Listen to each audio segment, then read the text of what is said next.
Next up in the Wallace crimey set is number 315 in the Masters of Cinema series, The Strangler of Blackmoor Castle. Shrouded in a fog of gothic mystery, The Strangler of Blackmoor Castle unfolds within the eerie confines of an ancient English manor, steeped in dark secrets and whispered curses. When a series of brutal strangulations terrify the nearby village, suspicion coils around the brooding corridors of Blackmoor Castle, an ancestral estate now haunted by its violent past. Shadows dance across crumbling stone walls as paranoia grips its occupants and visitors alike.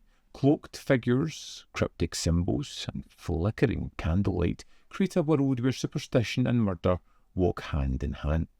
As the body count rises, a tangled web of greed, vengeance, and long-buried betrayal slowly unravels, leading to a chilling revelation in the heart of the castle's darkest chambers. Huh? Who are you? You've been expecting me. I'm the avenger of your friend Charles Mannings. I didn't murder Charles Mannings, that's the truth. I know all about it.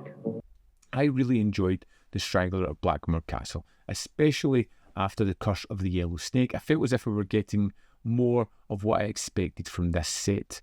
I love the idea of this pulpy story mixed with the gothic setting. The castle at Blackmoor is wonderful. It is this labyrinthine kind of building with all these mazes, secret hidden passageways, and they populate all the rooms in this castle with duplicitous characters who you're never quite sure of, never quite sure who you can trust, who's telling the truth, who doesn't have an ulterior motive.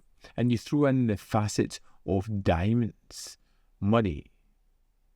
Something strange is happening at Blackmoor Castle.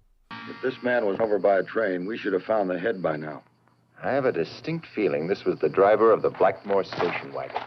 The film opens up with a dinner party where our main character, Lucius Clark, announces to everyone that he is going to be made a Sir by royal decree.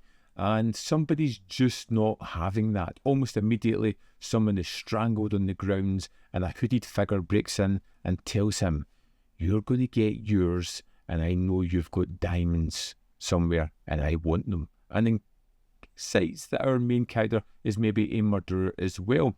From then on, we kind of meet Judy, who's going to be one of our main characters, the niece of Lucius, and then we get Inspector Jeff Mitchell, who's going to be the investigating officer, because, you know, there's bodies, there's murder, there's intrigue, it's got everything you kind of want, and it is playful within the idea of this crime story.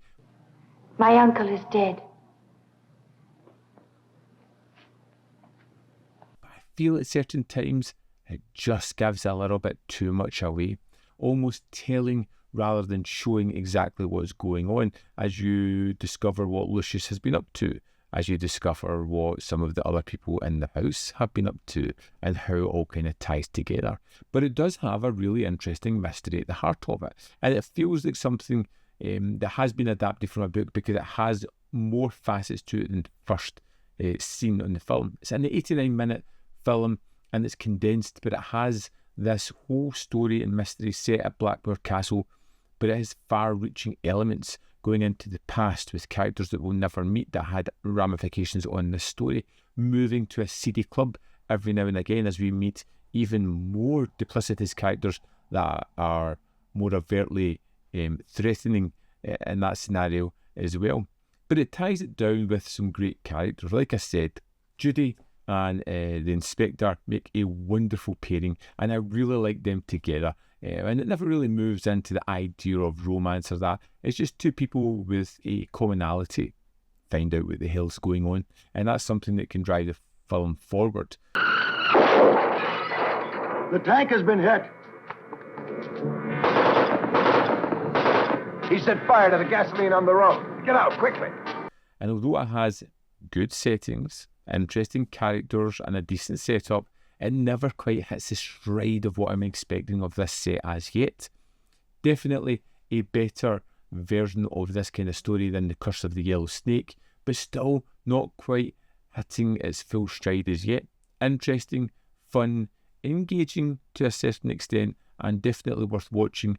The Strangler of Blackmoor Castle was a fun, atmospheric crime, mixing pulpy noir with gothic horror and creating something that was an easy watch. I'm ready to move on to the next film in this set and see what wonderful discovery we have next, maybe increasing the level of enjoyment yet again.